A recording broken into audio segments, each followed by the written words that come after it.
What's going on, everybody? We are live again tonight. This is something that we've been doing for 3 weeks now, live on Monday nights. So today, in this video, we're going to talk about something that I think is important to talk about. The 3 essentials for brewing great coffee at home. If you're excited for this video, let me know in the chat, and let's get started. I feel like I always get really nervous for these lives, but they're going well so far, so let me know if you enjoy them. So, in today's video, we need to talk about this because I've been convicted lately. I've just felt really on my heart to talk about this topic because it's super important. Now, if you are an enthusiast, somebody who loves coffee, this is not a new topic for you, but I think it's an important reminder for all of us, myself included. Now, if you're new into coffee, you're learning how to brew coffee at home, this is the video for you.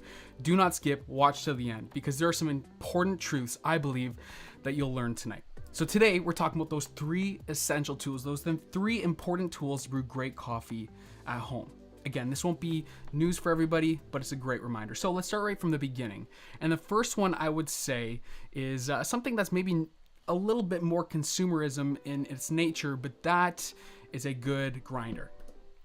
Now, coffee grinders are so essential in this industry, and this is something that is very well known. You know, coffee grinders are the tool to elevate what is already there in the cup, in the coffee bean. A good grinder will elevate what is in that coffee. It's such an important tool, and sometimes it's often overlooked for people who are getting into this craft. Coffee grinders, they're not important. I don't need to invest hundreds of dollars into a coffee grinder. I'm good with my blade grinder. Again, this isn't news for people who've been into the industry, but this might be news to you. Coffee grinders are so important. You know, a bad grinder can hide or mute desired tasting experiences, and a good grinder can do the opposite.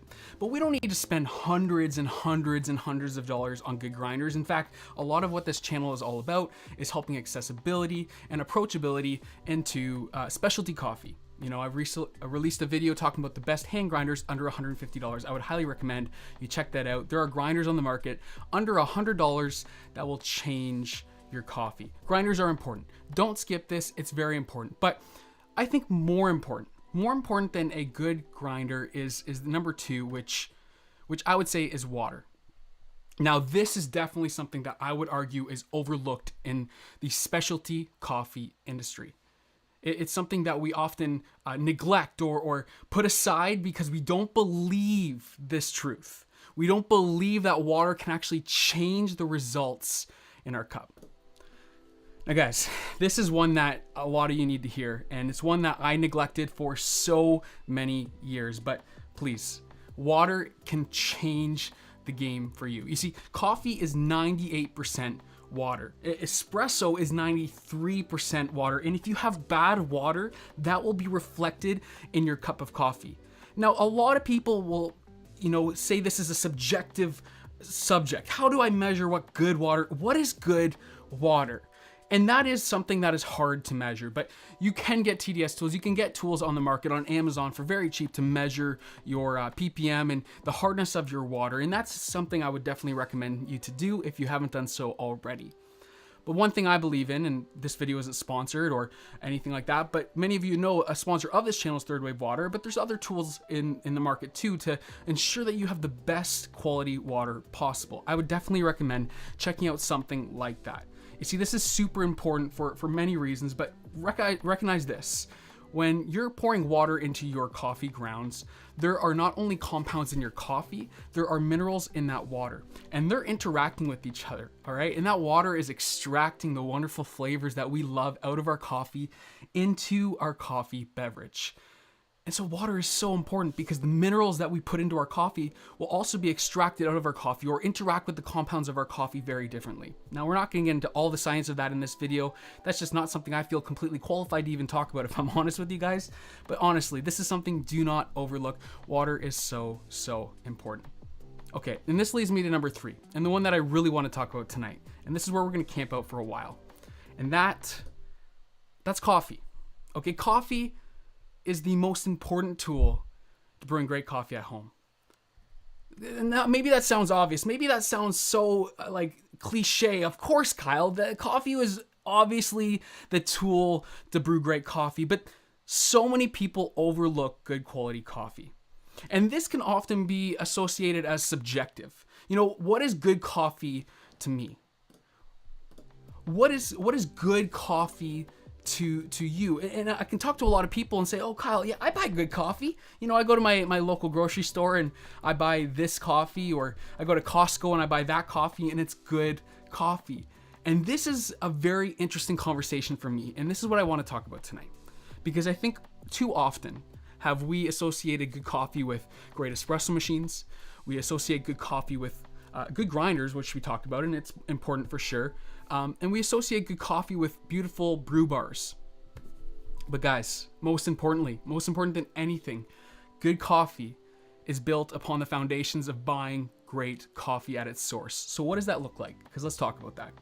I think first of all, we need to make sure that we're buying coffee that's fresh. Okay, these are things to look for when you're buying coffee. What is good coffee? Let me help you in this. Let me help you figure out what good coffee can be for you. But before I do me a huge favor. We have about 60 people watching right now. If you're watching this later on, that's awesome. Hit that like button. It would really help out this channel.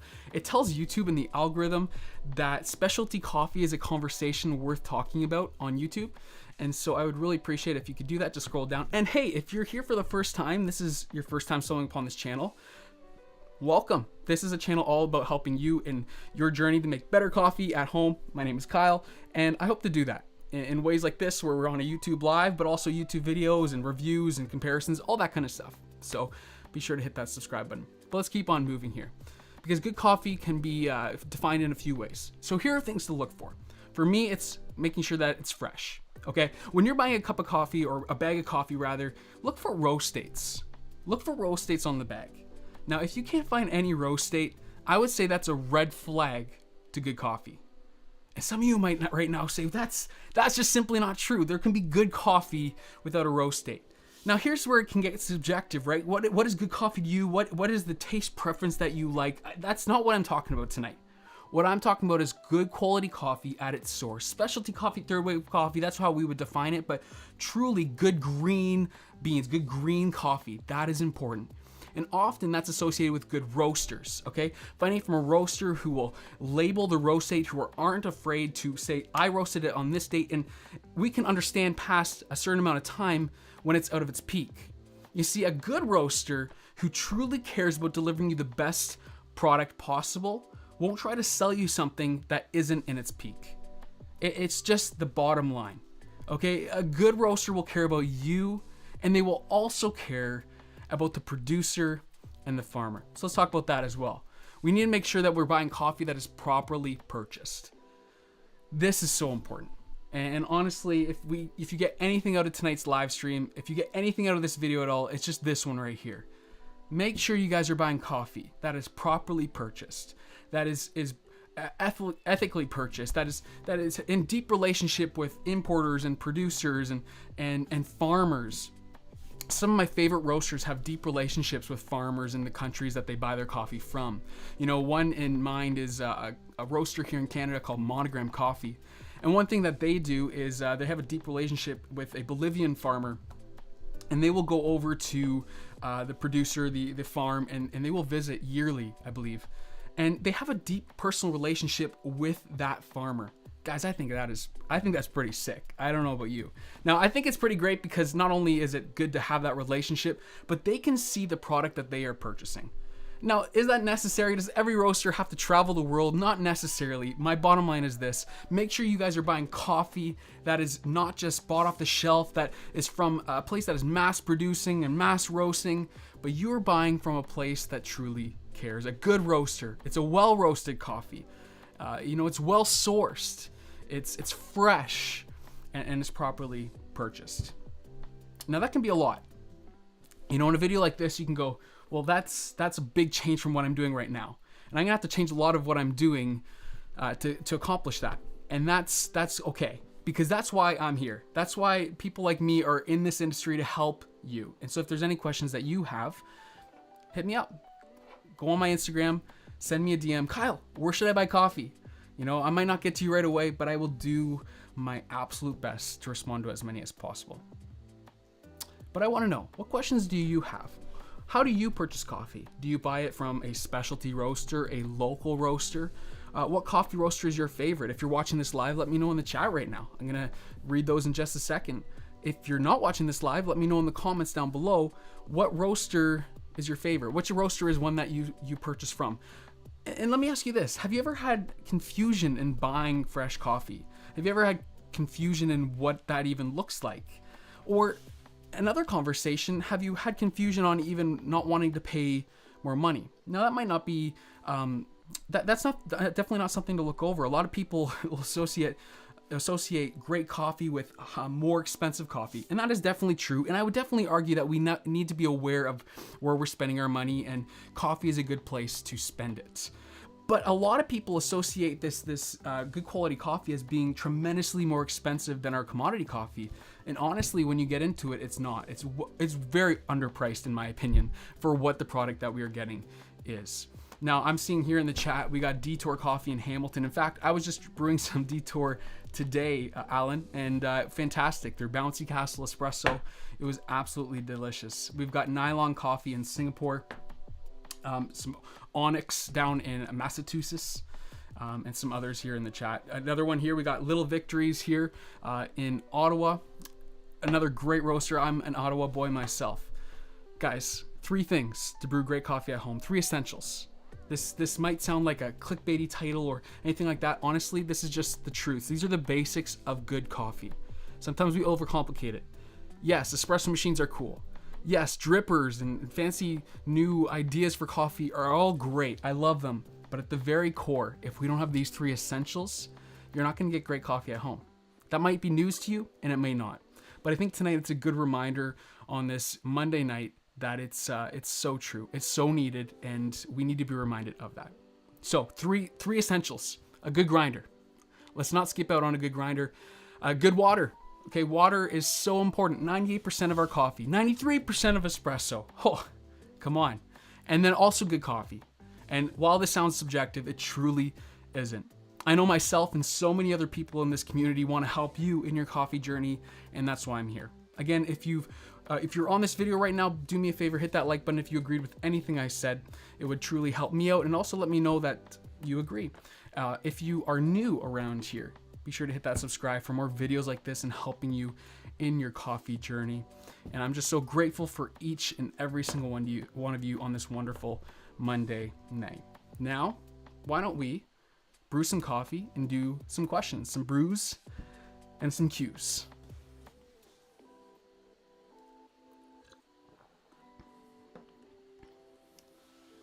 I'm just going to shout out some coffee roasters here because I think this is pretty exciting and it's pretty cool for sure. So I see Quietly Coffee. That's another Canadian roaster. Canada is absolutely killing it right now for coffee. If you agree with me, let me know in the chat. Canada is doing some amazing things in this specialty coffee industry. Hatch, another Canadian roastery. Thunder Kiss in Columbus. Somebody's asking, what is my favorite Ottawa roaster? That's really tough. I would hate to say on a live stream like this, to be quite honest. I don't know if I have a favorite. I think they're all pretty good.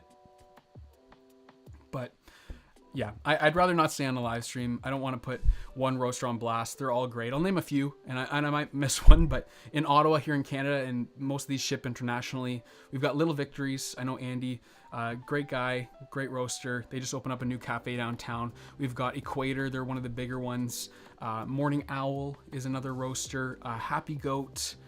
And that's all I can think of off the top of my head. Hi, Daniel. Hi from Costa Rica. What time is it in Costa Rica right now? I'd love to know. Square Mile, obviously James Hoffman having some part ownership in Square Mile. It's a very popular roaster in the UK. Some of you guys would know of Third While. Cameron is saying third wave water would make a great gift. Yeah, sure. I mean, again, this video isn't sponsored, but they are a sponsor of this channel for full disclosure. I love third wave water. It is truly game changing in terms of the flavor profiles you will get in your cup.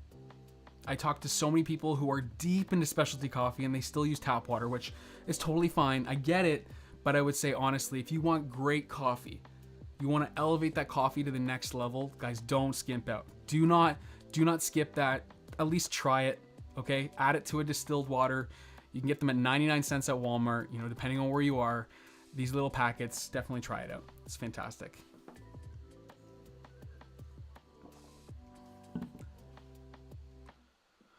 Caravan Coffee Roasters in the UK. All right, any other questions you guys have? I'm gonna hang out here tonight. We got a little bit of a different video. I finished off pretty quickly, so let's hang out for a few minutes, and any questions you guys have, I will try to answer as many of those as possible.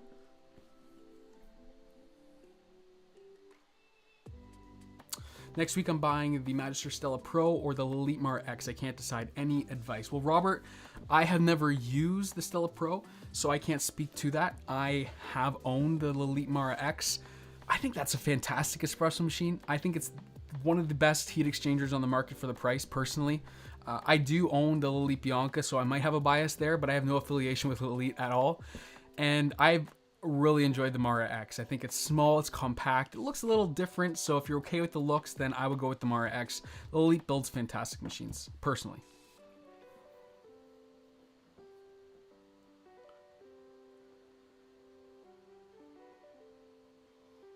Just bought the Niche Zero, debating between the Flair 58 or 𝙤𝙤 Classic Pro, what one to buy first. Well, I do have a video on that, so definitely check that out. I would highly recommend that. But it really depends on what you want. The 𝙤𝙤 Classic Pro is an espresso machine, a traditional espresso machine with a steam wand. You know, if you do want steaming capabilities, I think it's a no-brainer.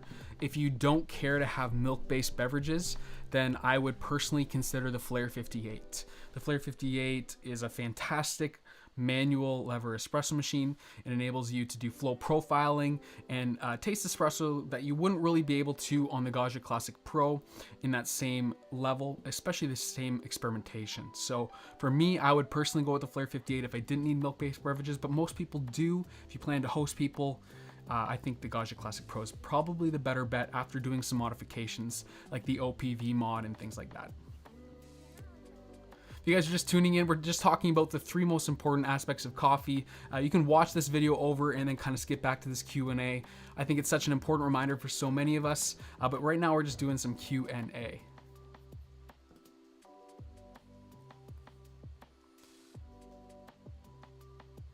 Any opinions on Spro overs? I found them to be a great taste of small samples, 50 grams or less. Yeah, I mean, Spro overs are great. I don't personally brew them a lot, but I've experimented with Spro overs for sure. To each their own. Definitely, I would say you should at least try them out and see if that's something that you like to do. How do you store your coffee bean? Do you open the bag and measure for every single brew?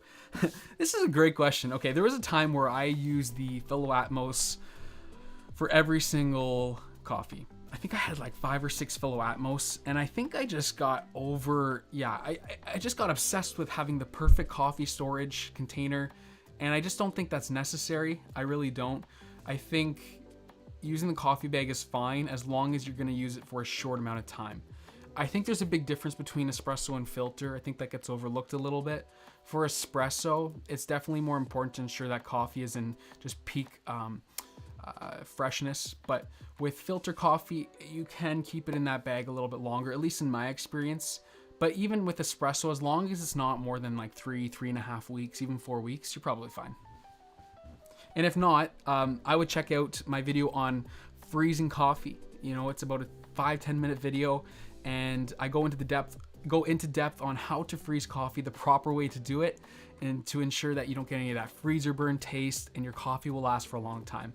I currently have a coffee from Luminous that's actually 1.5 years old that's still in my freezer. I want to get to 2 years and then open that up and see how it tastes, but I have friends who have tested up to 1 year and no issues. It tastes brand new.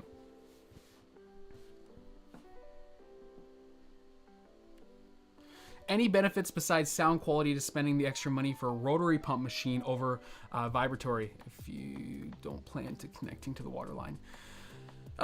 No, they're actually going to have a different pressure ramp. So depending on what you like, what you're used to, I actually would argue that the vibration pump can be better for the ramp and pressure. Rotary pumps for an espresso machine can all of a sudden just slam 9 bars onto the water. So if you don't have something with flow profiling, it's a little bit, it can actually take away from your experience in the espresso, depending on the machine that it is. But ultimately, if you don't plan to plumb it in, obviously rotary pumps are quiet, but they're also more expensive. So if you have to replace parts in the future, that can be a bigger cost, but they tend to last longer. So it's all give and take. I wouldn't think too much about that. Honestly, if you see a machine that you like, I think we sometimes fuss over those little details. If you don't care about the noise of a vibration pump, just go for that. That's what I would say.